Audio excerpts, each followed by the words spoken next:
Laurence, même sentiment, ou bien les manifestations, voilà, on a le droit de manifester en France. Bien sûr qu'on a le droit de manifester en France, mais au-delà de tout ça, il y a aussi des responsabilités individuelles à prendre.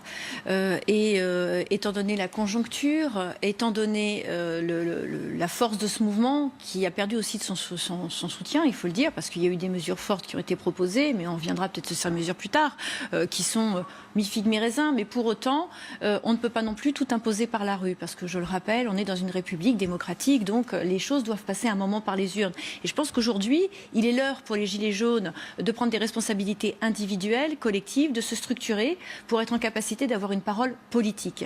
Parce que clairement, on a entendu leurs demandes. Peut-être que les réponses qui ont été faites ne sont pas suffisantes. Et je le pense aussi, clairement, qu'il va y avoir aussi un volet social, un volet de justice fiscale qui va devoir être abordé sur cette phase-là.